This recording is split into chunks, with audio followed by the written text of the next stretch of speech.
You're a liability. Pack your things. Graveyard. Effective Monday. Diane Calloway said nothing. She picked up her coffee, walked back to her desk, and opened her notebook. That was 6 months ago.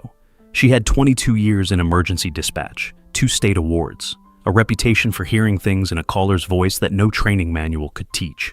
Her crime? Standing up in a meeting and saying out loud that Dispatch IQ, the city's new AI routing system, could not hear what people cannot say. The director smiled, moved on, and buried her in the one shift no one watched. Most people would have gone quiet. Diane went to work. Every night, while Dispatch IQ sorted incoming calls, Diane opened a second window and logged each one herself.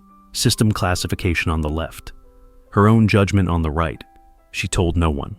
Cole Prescott, the young dispatcher beside her, noticed the notebook once and never asked. 6 weeks in, she had 23 entries. Not one matched. Then the call came at 2:09 a.m., a woman.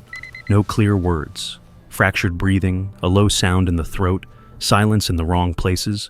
Dispatch IQ flagged it as possible intoxication, non-emergency.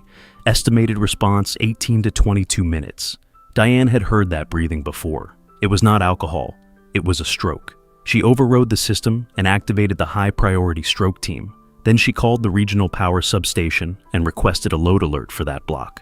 Cole asked why she was breaking protocol. She handed him the notebook and said, "Read page 14. The team arrived in 6 minutes. The woman survived without permanent damage. 10 more minutes, the physician said, and the outcome would have been different.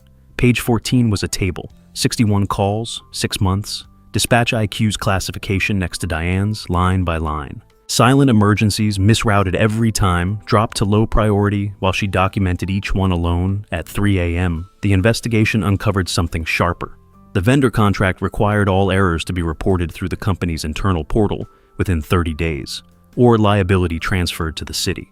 Diane had never used the portal. She used paper. That notebook could not be edited, deleted, or corrected by anyone with back-end access. It became the central document in a $2.1 million contract termination. The operations director resigned before the second council session. Dispatch IQ was pulled citywide. The system was built to recognize what had already been named. She was built to hear what hadn't been yet. That is not a skill you can automate. That is not a shift you waste on graveyard.